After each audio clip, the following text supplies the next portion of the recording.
Welcome. You have found us. This is the RIoT Underground. This is the place where we come to meet the instigators that are changing the world with disruptive thinking, disruptive technologies. Really excited to have Mike Laut in the studio today. Mike, thank you for being here. Of course. Thanks for having me. So on this program, we frequently have people on that are involved in some way in emerging technologies. Lately, the biggest of the big buzzwords has been AI, lots of software kind of stuff, but I'm a mechanical engineer. I have a love of hardware. We recognize that the world is not all ones and zeros. There are many, many other things that are important. And so thought it was really important to bring you in. And so that's a little bit of a framing of who you are, but please, introduce yourself, tell the audience who Mike is. Yeah, sure. So again, thanks for having me. Lots of familiar faces. Thanks for coming. My background is in industrial design. So the combination, I like to think of it of art, what it looks like, engineering, how it works, and marketing, making you want one of those really badly. And in the middle with the cool glasses on is the design role that we play that blends those three together. So the firm that I run is at its max about 22 people, which has been pretty cool. It's been a fun ride from a crappy college apartment at NC State into a 2-car garage and rented areas in a building that we outgrew almost the day I bought it, and learned a bunch of lessons to where we're at now in our 18th year. It's amazing, amazing stuff. I've been over to your studio a number of times. If you're ever in the Raleigh, North Carolina area or Research Triangle, I recommend you go and check it out. It's an incredibly cool space. You'll see what we're going to talk about today. Sometimes it's much more impactful when you can see it in person. And to that end, most people that are enjoying our podcast are not sitting in the audience like we have today. They're listening on their commuter while they're working out at the gym. For those folks that want a visual of who we're talking to today, we like to ask our guests, if you had a chance to cast yourself in the movie of your story in the future, who would play Mike Laut?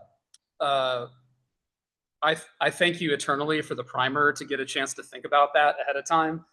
And I've decided that it has to be Tom Hanks, because for one thing, I get that sometimes that I look a little bit like that guy, which I'll take it as a compliment for sure.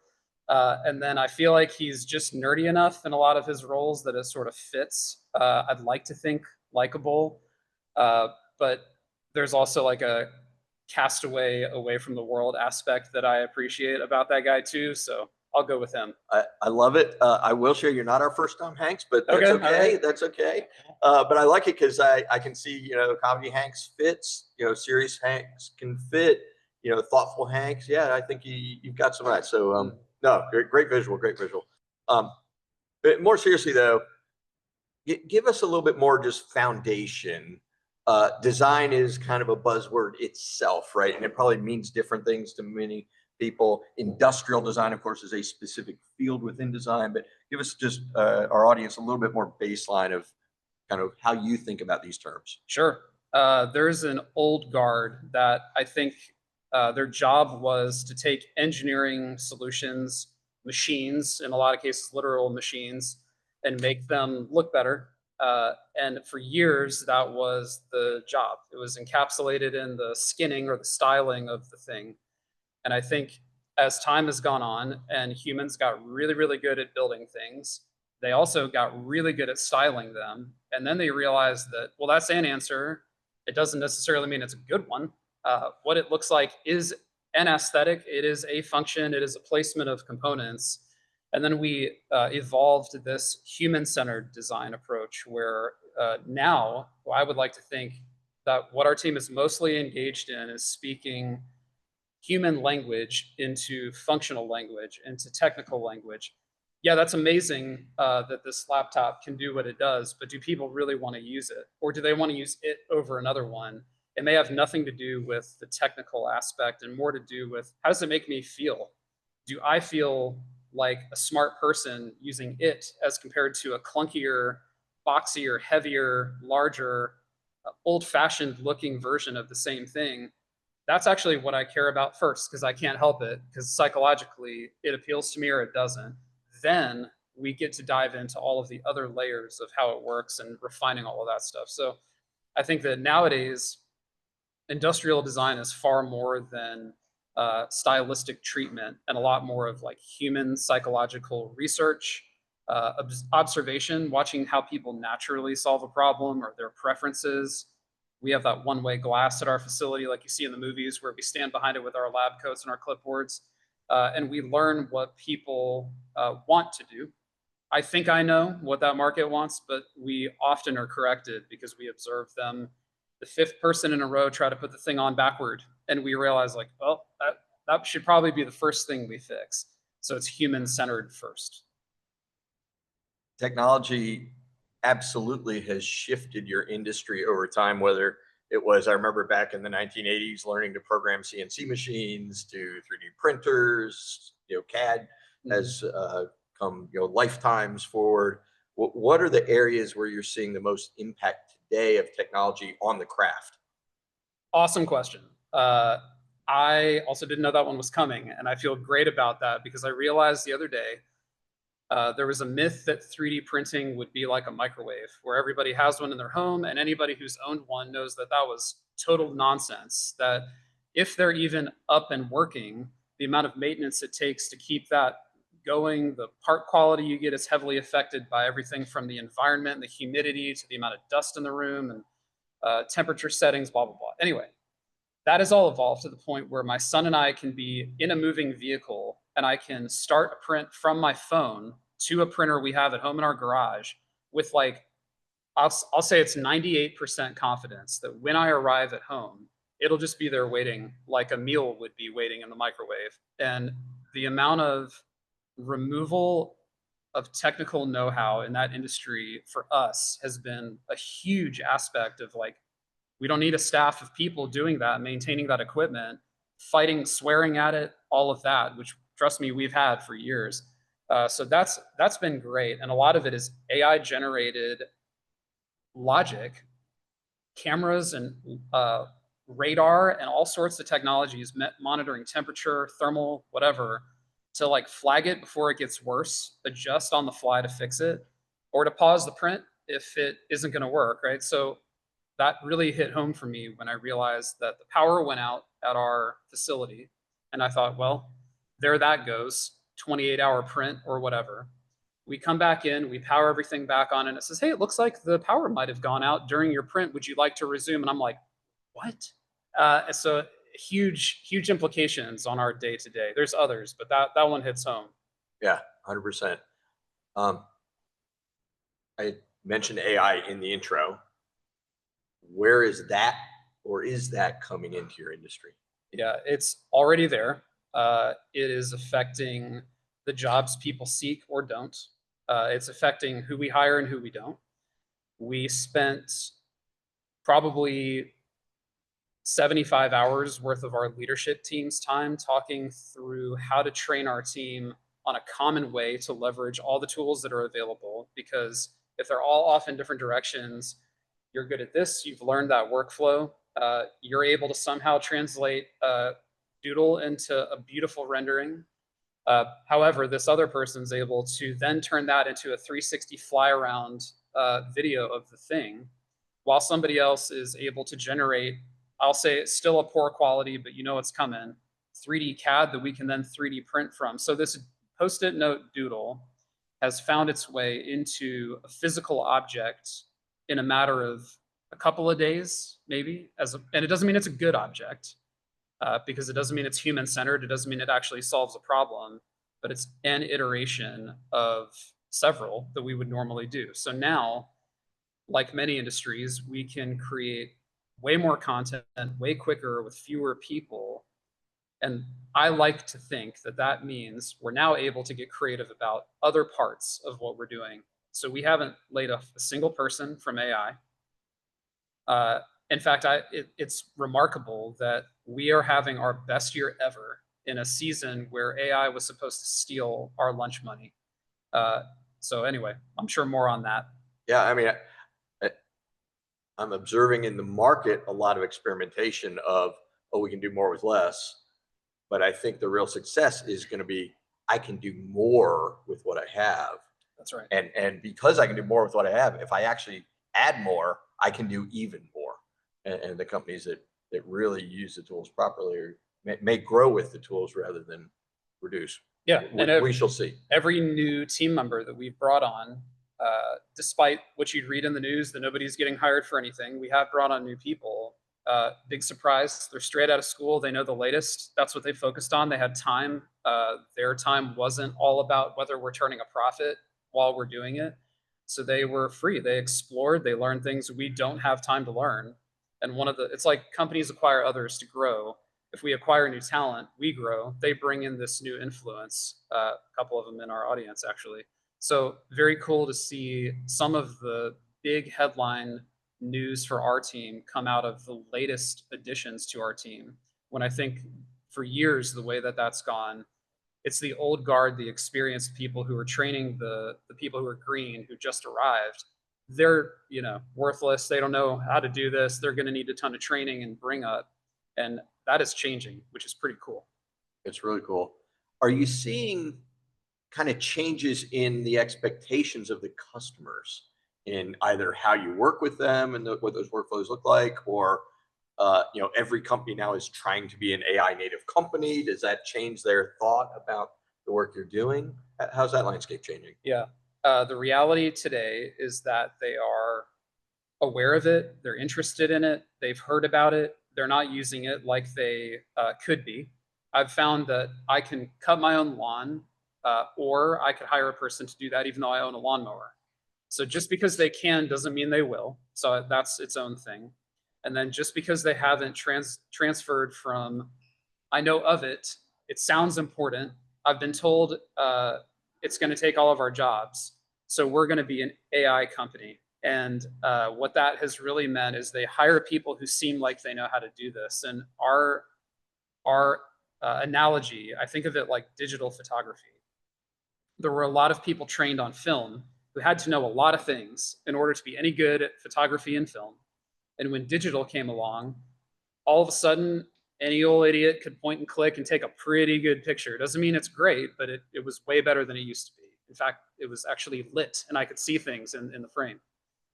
If you were a photographer around that time and you thought, well, this is a flash in the pan, it's a trend, you were wrong, obviously. And so I tell our team, you can't resist a new tool like a power tool. If we're in the back with hand planers and sandpaper, our competition, wherever they are doing something faster than we are, and we can't have that. We have got to be able to keep up. And so even if we don't like it, which plenty of them do not, we have no choice. We've got to embrace it. And so as long as we have no choice, we might as well get really good at it. We might as well embrace it and enjoy it. What can we now do that we couldn't do before? And I mean, I have very little time to play around in these tools compared to the people on our staff that do this. And even I have been able to completely change the way that I work with like a 10-minute, let me try to train myself on this UI and see if I can figure out how to make it work. And I can, which is pretty cool. So everyone at every level of our organization is able to do more, even on the sales front, which is pretty cool. It's cool. One of the things that I like about, I think what I'm hearing from you is that while you described that your competition maybe are using these tools to move faster or to be more efficient, do things kind of on the bottom line, you're describing the use of the tool and creating more value, things that are on the top line. Yeah. Is that how you approach? It is. And I mean, the other thing too, I don't actually have any kind of data to prove that our competitive landscape is using these tools, but I'm not going to find out later that they were and we weren't. That's not happening. And so because that's true, and I assume that they feel the same way, we've got to move quickly. There's got to be a bias toward action, buy the licenses, onboard the technology, lay it out for our team, demand that some of our work that we can do this with be done with these new tools. Otherwise, it'll never happen. Because guess what? I want to use what I learned in college. I practiced a lot to get good at perspective sketching and product styling and good graphical layout and all of that. Do I really want to use these tools? Well, you've got to dive in and appreciate, I did it. I was able to do that. And it's only lunchtime. What else could I do? That's a good feeling. And so once that hits, all of a sudden it starts to kind of take hold on a team of people, because I can't just have a couple on that team that are willing. Everybody's got to be into it for it to really hit. I've had the good fortune to hear you present at other places and to teach. And one of the things that you have impressed on your audience is the importance of sketching and the power of sketching. Yeah. There is, this conversation from a few years ago, like, should we keep teaching handwriting? We don't need that anymore. We have keyboards. Like, should we keep teaching sketching? Will it still be as powerful? Or are there other interfaces that might replace that at some point? Yeah, there again, and thank you. That's a talk I'm super proud of and I really enjoy giving, which is why you probably heard it umpteen times. That's a skill that, as I say in that talk, it transcends language, quite literally. I can show you a picture of what I mean. You don't have to deal with a time zone difference, a language barrier. You can see that when I'm not around to present it and you'll understand my intent.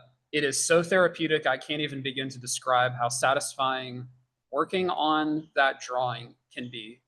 I'm not even done with it. It's not even necessarily good, but the fact that I'm spending time doing that is a soul-fulfilling vocation, as a way to put it. If you don't practice it, you will not be good at it. So I equate it to music, where I can't play guitar behind my back like Hendrix could, but it's also because I never learned the scales and I never practiced. And so why is that a surprise? I teach drawing at a collegiate level, and I can prove to you that I could take anybody who says, I can't draw a stick figure, and I can change that, because it's a system, like music, where if you understand the rules and you practice the rules, all of a sudden they start to hit. Any business environment that I've ever been in, I talk about this phenomenon where if I have that whiteboard marker, it's like Excalibur or something. If I have it, it means that you don't have it. And guess whose idea, because I'm going to be bold enough to go sketch up what I'm thinking, guess whose idea we're going to be talking about? It's the one that everybody can agree that they see the same object on the board. And the better that drawing is, the more clearly you understand what I'm thinking. Still might be the dumbest guy in the room, and that may likely be true. And yet you're still looking at the only idea we have to look at. All the rest have to be described in words. What a shame. And so even if you're not in a creative field per se, you can be creative in your field by using this ages-old visualization, cave wall type technique. Why not? I mean, it's like, if I appreciate music, do I think I'll enjoy what I listen to more if I learn how to play it myself? Definitely. Like, in retirement one day, it's happening. Right now, I have no time. But as soon as I get the chance to do that, I would love to. So I think that sketching technique slows down. It is like putting headphones on in a way. It slows down a lot of what's going on around you. It gives you a chance to construct and think through the logic of a way that the thing would be built. Decide that you're wrong. Move on. There's more paper. There, you flip it over. So another thing that I mentioned is we draw in pen. You don't erase it, because I might actually learn from what I'm still looking at that might bother me. It's a lesson on the page of what not to do again, instead of erase it, try again, erase it, try again. And what do they say about the definition of insanity is doing the same thing over and over and expecting a different result. So we draw in pen. I love it. I love it. We do, however, live in a world where the expectation is over time the business moves to digital, right? So those sketches eventually work their way into different tools. One of the criticisms of large language models and other AI tools are that so many of them have been trained on biased data that they give biased results, because all they can do is probabilistically give back what they've been trained on. Is there concern that everything is going to be like a white minimalist design because it's all Joni Ives training data?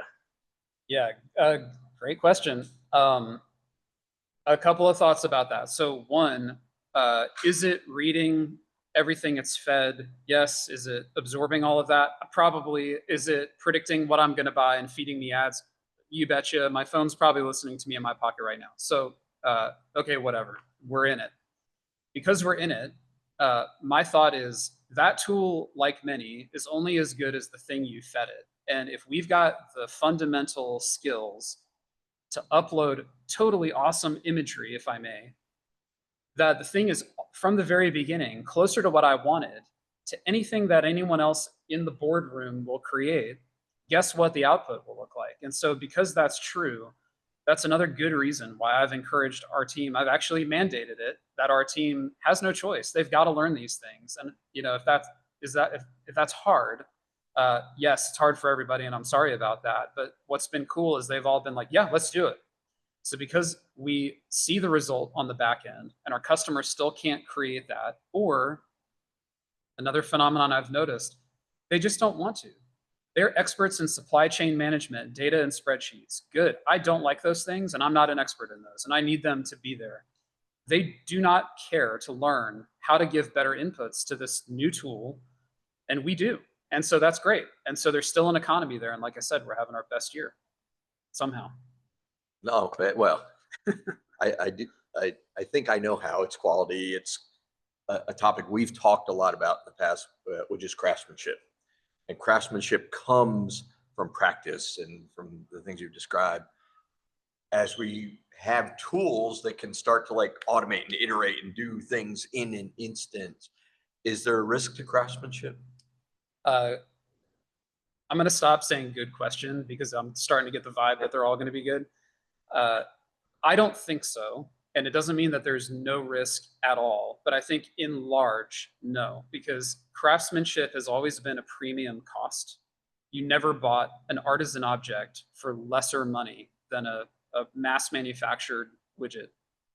So that's always been true. And I think that even if AI tools, machine learning, automation, Asia, any of the Daniel Pink, there's like 5 A's that I can't remember all of. Even if those chip away at, I could buy, a chair or the sofa or whatever for less.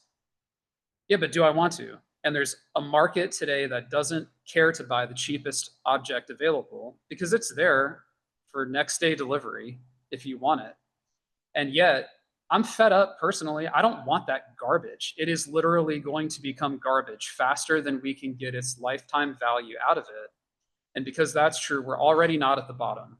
The most automatable production widget is already not what I want. And I don't represent everyone in the world, but I do know that the more plastic junk you buy, the more you throw away, the more you start to kind of realize, like, am I saving money?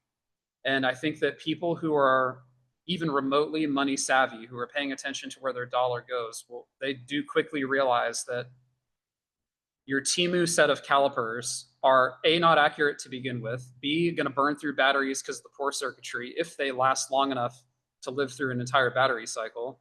They're going to break in the drawer just from like looking at them. Inferior materials, no quality control, unfair labor involved in everything about the business.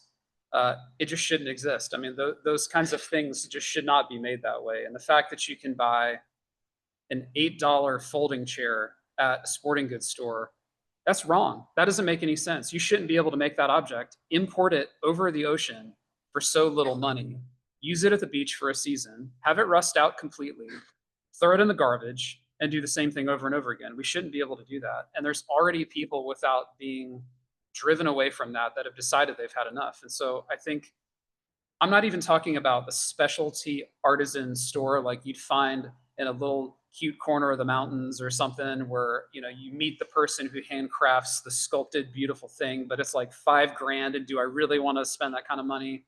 I'm talking about we'll take Raleigh. I love Raleigh for this example. We have opportunity in this city for people who are really good at what they do to make a lot of money doing that well, even though Asia can do it faster and cheaper. And everyone's paying attention. You've got your whole Amazon product page, you've got your phone listening and feeding you the ads for the cheapest thing. And yet we decide otherwise. We drink craft beer because I know who made that. And that's pretty cool, It is. The counter, I'll play devil's advocate for a moment. So there are tech enthusiasts who will argue that at some point, there'll be two objects sitting on a shelf, one created by a craftsman, one created by an AI, and a customer won't see the difference. And so will it matter?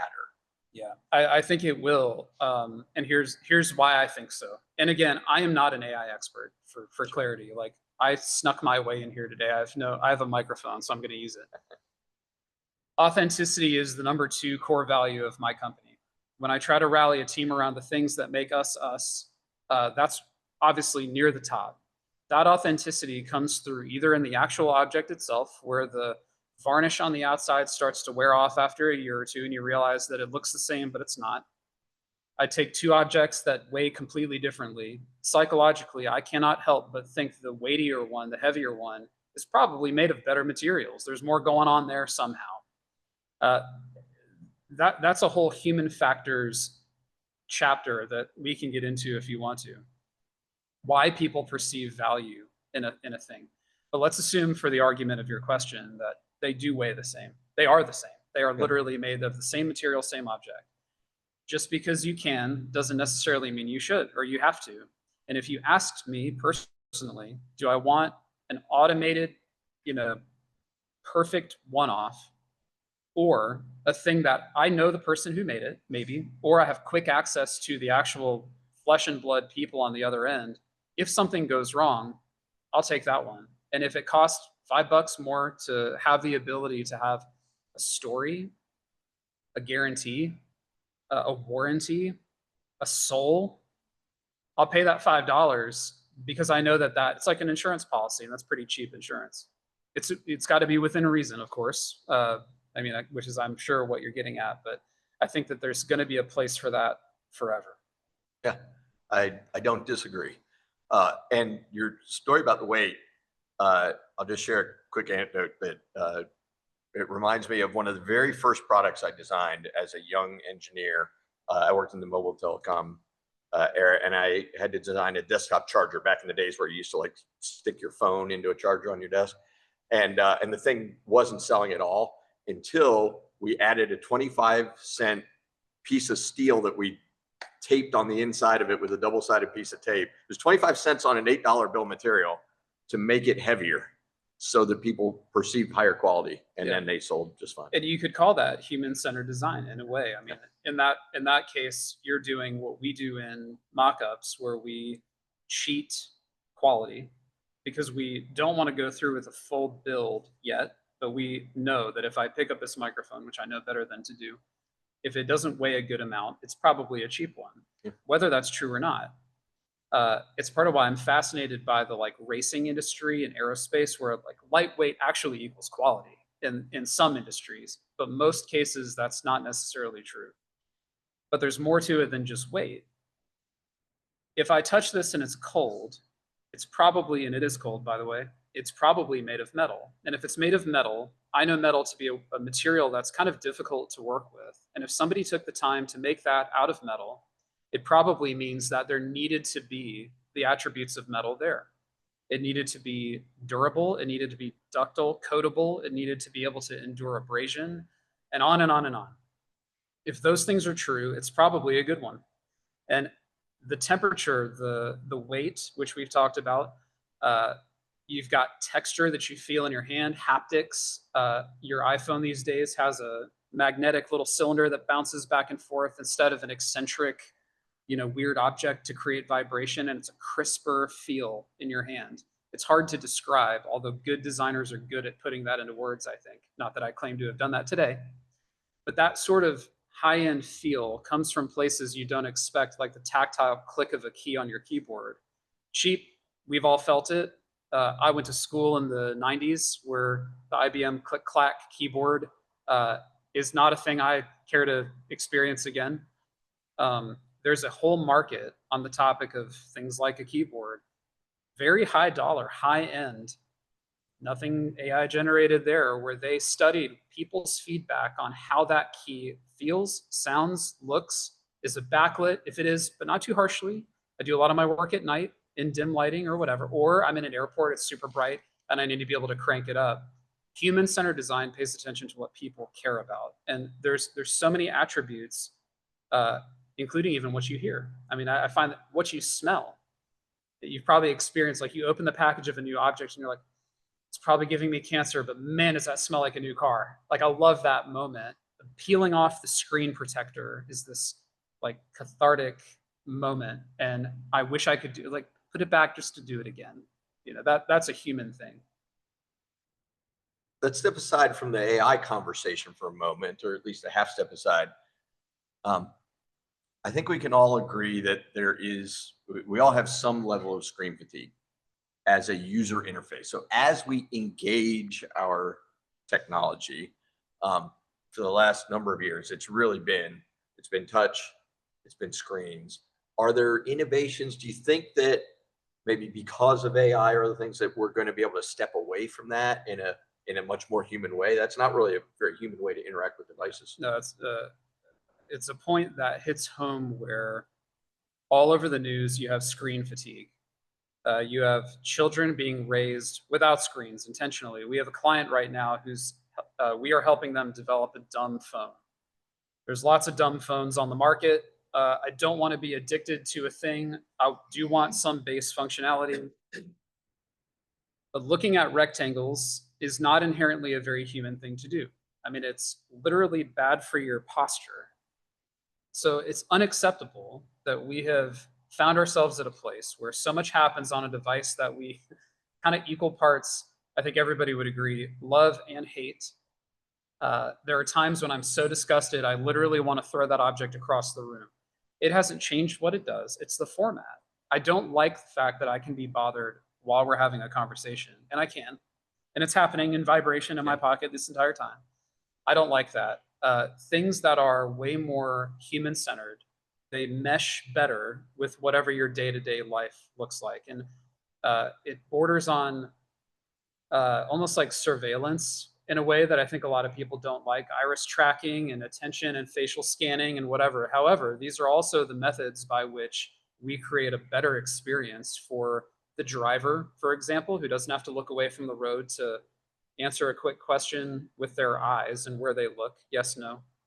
The ability to do that, and that's a literal life-saving use of a higher technology. We have got to do those things. And once human beings realize that we're capable of it, we can't help it.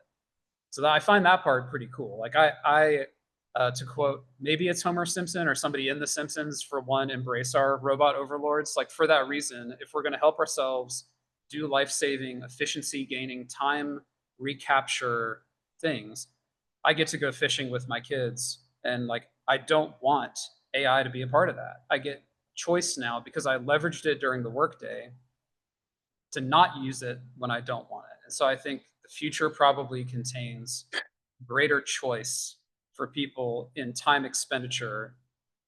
As lofty as that all sounds, we get tired of technology. We want to do something that's just walk in the woods, leave the phone at home.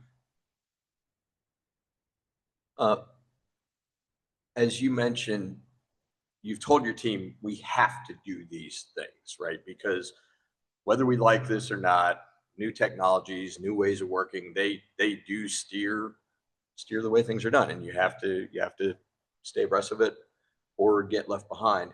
How do you kind of stay abreast of things and make those decisions of what are we going to lean into and what are we not? You know, this might be a fad, this might be real. With difficulty. We are burdened as a small business with the things that any small business has to deal with. Whether you're an event management company or you sell vacuum cleaners, it doesn't matter. Some of these problems of like cash flow management and HR and facilities and a leaky roof or whatever irks you every day. Finding time to explore and research and find the latest trends, the newest software, my answer to that has been empower our people. They care about it. It's their career too. I want the best for them. They want the best for the people that sit next to them. And so I've really put the onus on those people to say, I am graying, literally. I don't feel that old, but I am becoming exponentially older by comparison with the new people we add to our team. That's probably every generation ever has felt that way. Because that's true, what kind of sense does it make for me as the old fart to be the person who dictates what new tools we use when I went to college a long time ago? And it doesn't mean that I stopped learning, but at the rate that these people are learning, no way. Our new team additions are more hungry for whatever that new tool is because it's more normal for them than it was for me. There's a version of changing the brakes on my vehicle that I know how to do. There's a version that involves augmented virtual reality to train me in what to expect when I encounter a thing that hasn't even happened yet, all in real time while I'm working through the problem that so far is going okay. If that's normal to you, the thought of not using this better tool to do an everyday thing, which, I mean, raise your hand if you want to spend a day doing your breaks. I know there's a couple of people in the audience that probably would, and to be honest with you, I'm one of those people too. That sickness aside, most people don't want to do that. And so because that's true, if the better tool, if I can chatbot my way through it and not have to go through a collegiate education on that skill, yeah, I'm good. I'll go fishing with my kids instead because my car stops like it should and we're going to be safe, on the way there. I know we have a few designers in the audience, including at least one student I met earlier. What advice would you give to someone just entering the field? What behaviors should they consider? What should they be exploring? Just any thoughts? Yeah, there's too many thoughts for this conversation, but I think the high level one is when I teach a design history class at NC State, it does get me thinking, do they really need to know this stuff? I mean, this is from such a long time ago before I was born, to be sure. Without that contextual reason to do a thing looking ahead, you're not sure if you're as correct as you would be if you understood where we came from. And so I think that the background in learning traditional techniques will justify the reasons that the new tools do what they do and don't do some other things that they maybe could have done. So like vagary aside, the ergonomic design of the latest and greatest power tools, software interfaces, anything that we would ever use, Photoshop is a wonderful example that I like to include. So there's something in Photoshop, if you're familiar, which by the way is having a tough time right now. Adobe is not in good shape and they're headed nowhere good either. There's a dodge and burn tool. And I don't know how many of you know what those tools are, what they do, but most importantly, do you know why those are called what they are? And that little icon that represents dodge, it's like a little lollipop paddle. And burn, which is a hand doing this weird C shape, I would bet that maybe one person in the audience knows why that's the case. But if you know film photography and you've ever developed emulsion paper photographs, you would know that there was a little tool that looks like a little lollipop paddle that blocks out light everywhere but that spot. And if I want to darken that spot, when I develop the film, I hold the paddle over top of it. And because I know that from some obscure college class that you could make an argument, why did I need to be in a dark room when I didn't have the age of digital photography? I will never forget what that tool does. Why, what to expect, the context around it, the adjustments I might be able to make. And the converse is true, by the way, in case you're wondering. The hand blocks out everything but the area where light does go through. And it burns. It brings in more light there than everywhere else. And again, I know what to expect. And so you could make the argument that that doesn't matter, but I won't agree with you because I think somehow armed with that background, which it doesn't take that long to learn. And by the way, I've never held that paddle. I've never put my hand in that orientation over emulsion film. And yet I appreciate what that was, having never lived it, purely because of the context. And so that very obscure example, I think you could apply to almost everything. The names of different parts, tools, where they came from. There's a whole world of terminology where you're just calling it a thing. You don't even really know where that came from, but there's a great place that came from. It allows people to invent new terminology with that context in mind, I think. Really good stuff. Thank you for sharing some of your perspectives. I want to go to the audience here in a moment, but before we do, we like to have a little bit of a lightning round here at the end of the conversation. So I'm going to ask you some questions. You can claim there's no right or wrong answers, but there are. No pressure. No pressure at all. Mac or PC? Mac, for sure.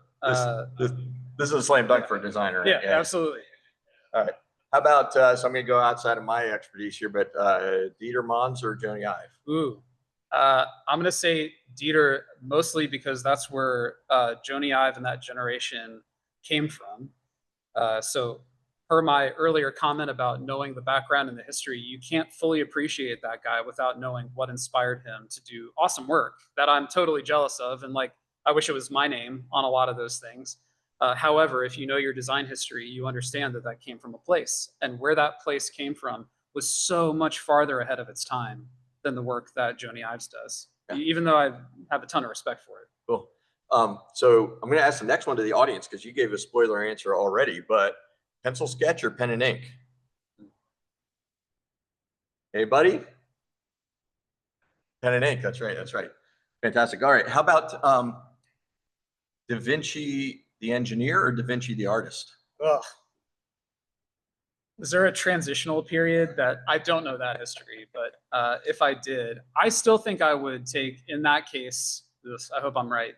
I reserve the right to change my answer, but I'm actually going to go engineer because I think the magic in the functional innovation, if you will, that word gets overused, but if you look at who he was in that time, the problems that got solved or hypothesized were probably more significant, maybe, and again, I reserve the right to change my answer, than the impact of the art created during the same period. And I think that that doesn't have to be true if you had a modern day person with those attributes. I don't know if I would give the same answer, but I'll think about that later tonight. All right, so last one. So we discover an alien race has come to visit us. Laut Design's hired to create the welcome mat. What material do you make it out of?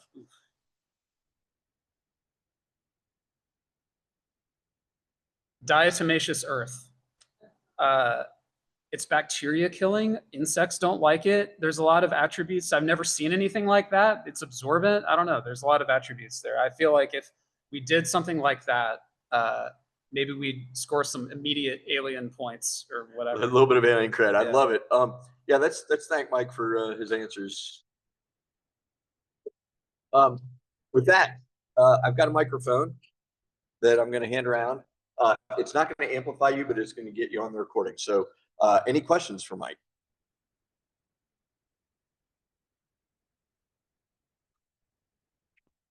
All right, just speaking of this. Yeah, just cool. Just speak loud enough so you can hear you. Got it. First, appreciate y'all taking questions. So earlier in the discussion, you mentioned an example of leveraging AI to turn a doodle into like a proper 3D concept. I'm just wondering if you had any other like similar technical examples of leveraging AI within the design process, like the design ideation process at your company. Yep. Good question. So there are things that help us save time in research. For example, if you think about the organization of data, there's baseline tools, or it's hard to call such an amazing technology baseline. ChatGPT, Perplexity, things like that, that are just good data crunchers. Here's my input, upload a spreadsheet. There's a huge amount of work I don't want to do that ends up getting just completely eliminated by thought, albeit artificial, going into the logic behind the organization of our research results. If we've got 400 people surveyed and I want any kind of analysis drawn from what we found, we don't have to spend our time there anymore. So that's a good one. And that allows me to do the things I like more than the things I don't like. In visualization, there's you could prompt it, Viscom, Midjourney, Claude, there's a bunch of those like language model input, or a lot of those you don't realize maybe they don't have to be language model. You could also make them image model by uploading something closer to what you described, or you could hybridize the two, where if you told it, here's my post-it doodle. In fact, it's probably even helpful to tell it that that's what that is, because it's going to represent the icon of what you mean, not the literal curvature of what you drew. And then let me describe what I wish it looked like. And that's probably going to result in something better. Like I said, sketch to 3D CAD, which is a big deal for mass scale proportion. It is not helpful in design for manufacture, draft angle, wall thickness, mold texture, lifter angle, all the stuff that has to be considered for us to say, like, we did our job. And then beyond that, out of 3D, you've got rendered imagery, animation, fly arounds. You've got the ability from that CAD to fabricate, 3D print, CNC machine, if you're determined not to like touch it with old school fabrication methods. The reality, though, nowadays still, and I think it will stay this way, our business model, at least ours, still survives quite healthily on the fact that it needs way more than just one process. I'll give you an example in my very long answer to a simple question. We have a customer and a vendor and a partner whose name I'll leave out of this, from whom you can order printed parts, machine parts, things like that. They do not want to touch anything other than receive CAD, give part. And that's not a new model. There's a lot of services online that can do that. The minute you need it painted, a gasket cast and applied, laser etching, assembly, the combination of different materials within the same subassembly, a dimension drawing to go with it, testing and evaluation. You want it weighed against another object to determine if it was a good, that's where that's not what they do, but we do. So I think that even though those tools are around and we do use them all the time, like I mentioned, it hasn't eaten our lunch yet, at least not yet, because those other processes that require a lot of critical thinking, they need to be put into a design services smoothie that we offer on sale. I think that's important. Other questions?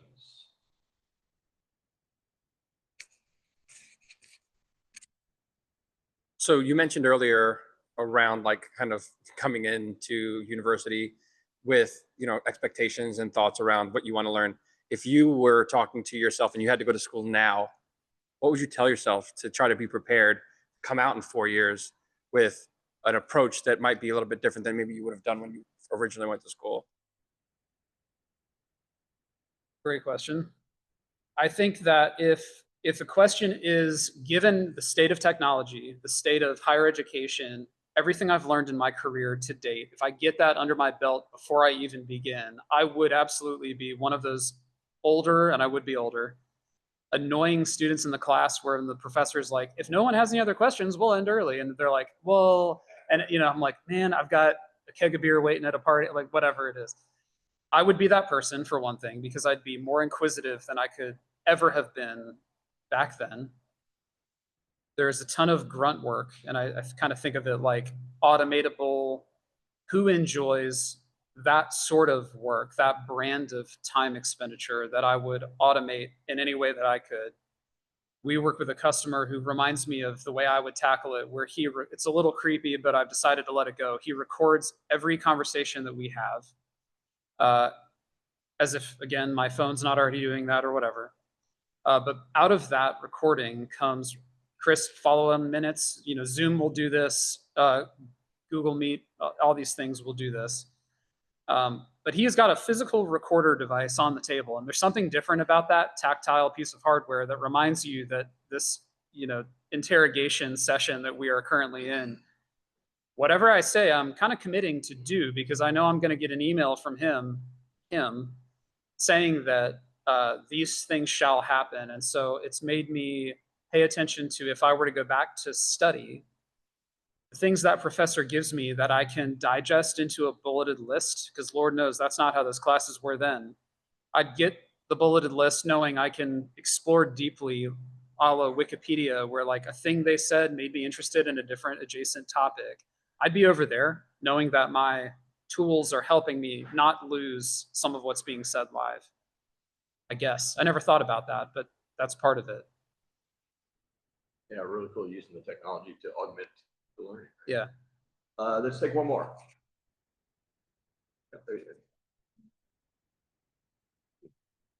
Hey, you said you use AI for research at your company. How do you deal with the hallucinations and false information AI gives out? And is the time to like kind of clean out that false information justifies the amount of time you save using the AI?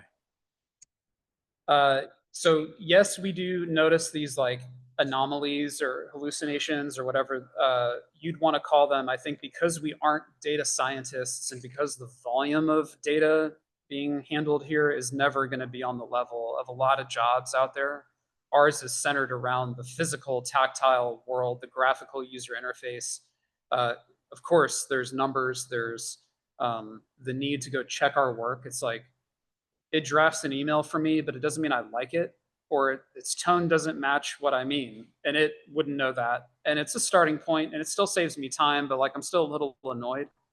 So that's a thing, and that's a feeling that we run into definitely in written text, certainly in generated image. Like, what is that thing? I mean, we get a good laugh, turn the monitor so somebody next to me can see it, print it out and hang it on the wall as like a joke, but also a cautionary tale, also as like a doom and gloom view of where we're headed. I think that the checking of the work isn't so time consuming to eliminate the validity of the tool that created the need to check the work. There again, coming back to power tools, I can do a lot of damage with a power sander being too aggressive, but I'd rather be careful, thoughtful, take a little bit more time with that tool than not use it at all, have a sore arm, no fingerprints anymore from the abrasion. I'm working late at night because this is taking forever, and I'm still not that happy with where I'm at. I'd rather fix the minute detail issues. So I do think that it is good and getting better, and soon it will be so good that maybe sort of like when the world became okay with terrible punctuation, miscapitalization, a complete lack of em dashes or whatever other punctuatable blah blah blah, because we were texting. I'm in a rush. I'm using thumbs. Like, just chill. If you're gonna correct my grammar, get out of here, right? We're all on at that time T9, whatever it's called. Now I get, as everyone has, text messages, emails that say "excuse my brevity," typed with thumbs or written on my Tapatalk, Samsung, whatever. The world's tolerance for error might change because it's work to go find those errors and correct them. Where I receive emails today that I know are AI generated. I know that person and they don't write that way. And the tone that I got rubbed me the wrong way. And yet, because I know the tool they use, I give them a pass. Doesn't mean I love it, but I've got to, because I know where that came from. I think because that's true, we don't break our back over making sure we're not in a life-saving emergency room environment where one little mistake can have huge implications. We do care quite a bit, and we need to catch those things, but an acceptable level of tolerance, I think, is probably, I don't really like how I sound, but I think that's the future. Thanks again for being here today. For those in the audience, we'll have a chance for a little bit of networking here in a moment, but for those listening online that may have questions of their own or want to engage, how can they find you? Yeah, so lautdesign.com, Laut design.com. There's a whole bunch of contact info available there, links to all of our social media things, and there's a portfolio of work if you're curious. You could reach out to me, Mike, at lautdesign.com. My assistant, Callie, Callie, at lautdesign.com. That's how you'll actually get an answer. There's also, please don't text me. You could call our office line. The number's available online because no one's going to transpose that. Let's see. You could visit us. We're off Hilburn Drive. If you know Raleigh, there's Glenwood Avenue, the big artery east to west. The Tesla dealership is right across the street from where we are. And if you've driven by it, you'll recognize our building. It's a big nondescript gray cube with a huge friggin' bomb sticking through the corner of the building, because you got to, if you come across an object like that, you've got to do something cool with it. So we cut it and we stuck it through the building. And 50%, no lie, of the people who come visit us don't even notice it's there. And there's some stickers at the building over at the table if you want to grab a sticker.